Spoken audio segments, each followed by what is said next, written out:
Yesus bukan watching. Lalu katanya kepada mereka, hatiku sangat sedih, seperti mau mati rasanya. Tinggallah di sini dan berjaga-jagalah dengan aku. Matius 26 ayat 38. Watching dalam bahasa Mandarin berarti tidak punya perasaan. Orang seperti ini tidak bisa merasa senang, sedih, marah, dan lain-lainnya. Dunia menganggap orang watching ini tangguh. Maklum, dia tampak biasa-biasa dalam semua kondisi.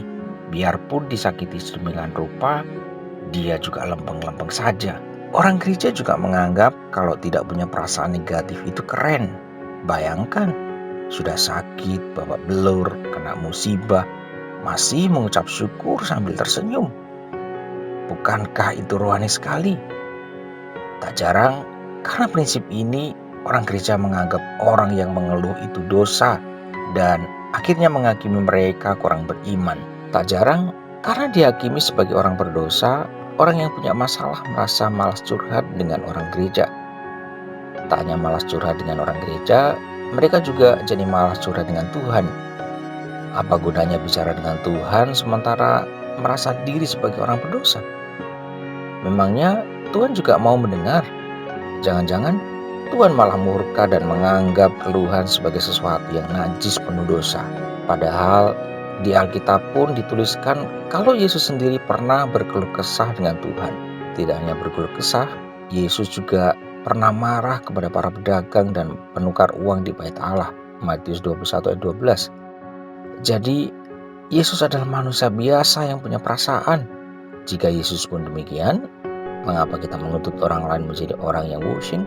Menurut KBBI, omelanlah yang diartikan bersungut-sungut. Contohnya mengomel itu seperti bangsa Israel yang mengomel-omel menuntut Tuhan sampai Tuhan benar-benar murka. Hal ini tentu tidak baik dan tidak benar.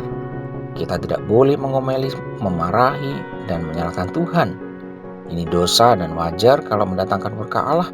Nah, kalau keluhan itu adalah ungkapan yang keluar karena perasaan susah, karena menderita sesuatu yang berat, kesakitan, dan lain-lainnya.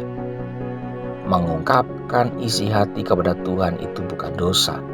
Kita boleh saja mengatakan kalau kita sedang kecewa, sedang marah, sedang sedih. Namun, tentu saja pada akhirnya kita harus meletakkan semua perasaan itu di kaki Tuhan.